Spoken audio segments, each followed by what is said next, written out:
CM का फैसला हो चुका है। जिस सीएम के नाम सामने आए जिस तरीके से, उसके बाद राजनीतिक हलकों में बीजेपी के मोदी शाह युग की कार्यशैली की खूब चर्चा हो रही, जिस तरीके से दोनों मुख्यमंत्रियों के नाम सामने आए हैं। जाहिर है कि विरोधी बीजेपी के इस फैसले के मजे भी ले रहे हैं कि मध्य प्रदेश में किस तरह जनभावनाओं का निरादर किया गया।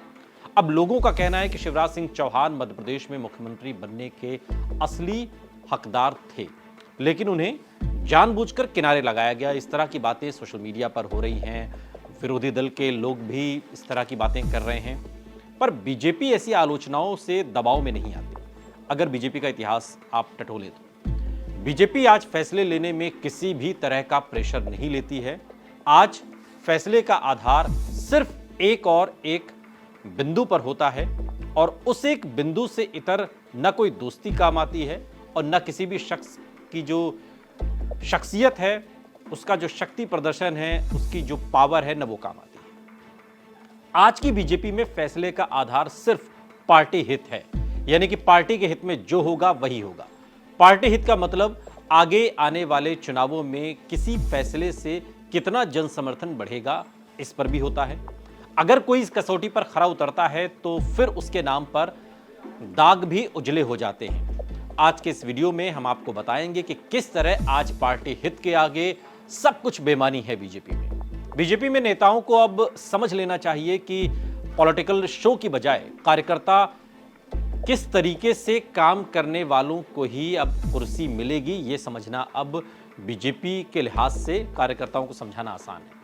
पीआर एजेंसी हायर कर या फिर इमेज ब्रांडिंग करने वाली कंपनियों पर पैसा खर्च करने की बेवकूफ़ी करने की जरूरत नहीं है, कम से कम बीजेपी में। पार्टी आलाकमान के समानांतर अपनी अलग इमेज चमकाने की कोशिश करके आप अपना ही नुकसान कर सकते हैं। हरियाणा के सीएम मनोहर लाल खट्टर, झारखंड के पूर्व मुख्यमंत्री रघुबर दास, बिहार के पूर्व डिप्टी सीएम तारकिशोर प्रसाद और उमा देवी आदि को कोई जानता नहीं था तब तक जब तक इन्हें कुर्सी नहीं दी गई थी। इन्हें पार्टी ने इनके जमीनी स्तर के काम को उनकी जाति के समीकरण के आधार पर जिम्मेदारी सौंपी। शिवराज सिंह चौहान भले नेता थे, बड़े नेता रहे मध्य प्रदेश में, पर उनको भी गुमान हो गया था कि उनकी लाडली बहना योजना के चलते ही बीजेपी राज्य में सत्ता में वापस आई है। जैसा कि मध्य प्रदेश के ही कद्दावर बीजेपी के नेता कैलाश विजयवर्गीय ने कहा था कि छिंदवाड़ा में क्यों नहीं लाडली बहनाओं ने वोट दिया, या फिर छत्तीसगढ़ और राजस्थान में भी तो लाडली बहना योजना जैसा वहां पर कोई स्कीम ऐसी नहीं थी, फिर भी बीजेपी को वहां पर भारी बहुमत कैसे हासिल हुए। तमाम सवाल विजयवर्गीय खुद लगातार उठाते रहे। अभी फैसला आने के बाद भारतीय जनता पार्टी में अब महत्वपूर्ण जो पद हैं, उन पदों का सबसे खास आधार जातिगत समीकरण है। जिसकी जितनी आबादी उसकी उतनी हिस्सेदारी की बात तो विपक्ष करता रहा है, पर उसे सही तरीके से लागू बीजेपी ने किया है।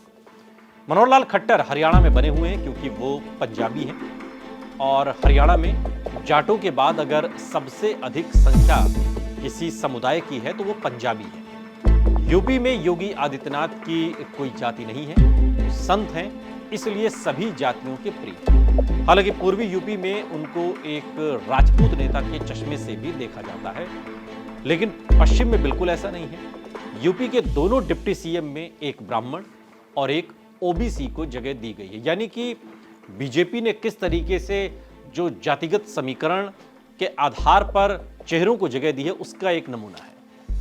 मध्य प्रदेश और छत्तीसगढ़ के सीएम और डिप्टी सीएम के नाम खास जातियों को ध्यान में रखकर घोषित किए गए हैं, और आने वाले चुनावों का एक खाका भी इसमें खींचा गया है। अगर आपकी जाति चुनावी राजनीति में फिट नहीं बैठती तो आप चाहे प्रधानमंत्री नरेंद्र मोदी या फिर गृह मंत्री अमित शाह के भी खास क्यों ना हों, आपकी कोई भी पोस्ट आपको मिल नहीं सकती। ये बात अब कमोवेश साफ होती हुई दिखाई देती है। यहां तक कि राज्यपाल, उपराष्ट्रपति और राष्ट्रपति के पदों पर भी बीजेपी उसी की नियुक्ति कर रही है जिनके चेहरे को दिखाकर भविष्य में वोट भी हासिल हो सके। आपने देखा होगा पूर्व राष्ट्रपति रामनाथ कोविंद, वर्तमान के राष्ट्रपति द्रौपदी मुर्मू की नियुक्ति यही सोचकर की गई थी कि रामनाथ कोविंद को राष्ट्रपति बनाकर यूपी के विधानसभा चुनावों में दलित वोट साधने थे, और इसी तरीके से द्रौपदी मुर्मू को राष्ट्रपति बनाकर मध्य प्रदेश, राजस्थान, छत्तीसगढ़, इन प्रदेशों में जो जनजातियां हैं उनके बीच में पैठ बनानी थी, जिसमें बीजेपी कामयाब भी हुई है। कम से कम ये विधानसभा चुनाव तो इस बात की तस्दीक करते हैं। जगदीप धनखड़ को उपराष्ट्रपति बनाने के पीछे राजस्थान और हरियाणा, पश्चिमी यूपी के जाटों के बीच पैठ बनाना था। कितने ही नेता मोदी और अमित शाह के बहुत खास हैं, पर जातिगत रूप से वो फिट न होने के चलते आज एक तरीके से भटक रहे हैं। बहुत ज्यादा दूर तक न जाइए तो उब माथुर को ही देख लीजिए। अमित शाह और मोदी दोनों के बहुत खास हैं और उन्होंने अपनी काबिलियत कई राज्यों में बीजेपी को चुनाव जिताकर दिखाई भी है, लेकिन उनकी जाति कायस्थ है और कायस्थ होने के चलते उनकी ताजपोशी अब तक तो नहीं हुई।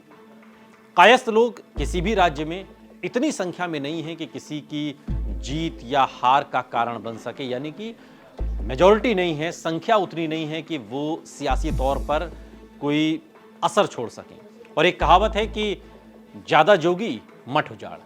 कांग्रेस पार्टी में अब तक इंदिरा गांधी का युग रहा, सारी शक्तियां एक जगह केंद्रित रहीं, किसी भी गुट को सिर उठाने की इजाजत नहीं थी। इंदिरा गांधी के बाद कुछ हद तक राजीव गांधी और सोनिया गांधी के सक्रिय रहने तक भी कमोवेश ऐसा ही रहा, लेकिन राहुल गांधी और प्रियंका गांधी के युग में कांग्रेस में किसी की चल नहीं रही। और यही वजह है कि जीते हुए राज्य भी कांग्रेस के हाथ से निकलते चले गए।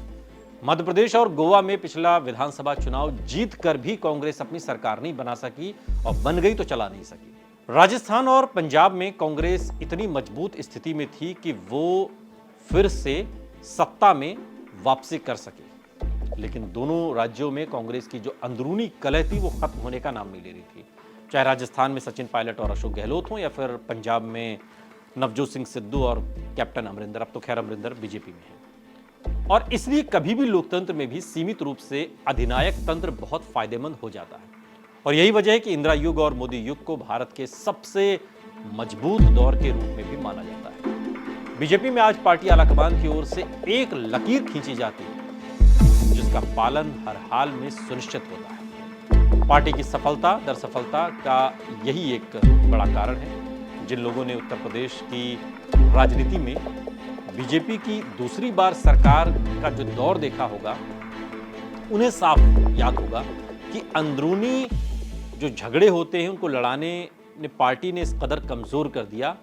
अटल आडवाणी युग में यूपी में जब दूसरी बार पार्टी की सरकार बनी, तब राज्य में करीब आधा दर्जन गुट बन गए थे जो बीजेपी के ही अंदर थे और बीजेपी को ही नुकसान पहुंचा रहे थे।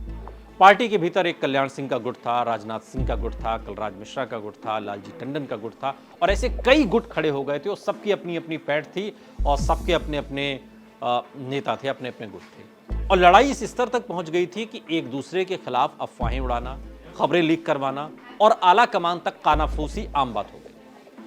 अब कहा तो यह भी जाता है कि विपक्ष के नेताओं का भी आपसी लड़ाई में इस्तेमाल किया गया।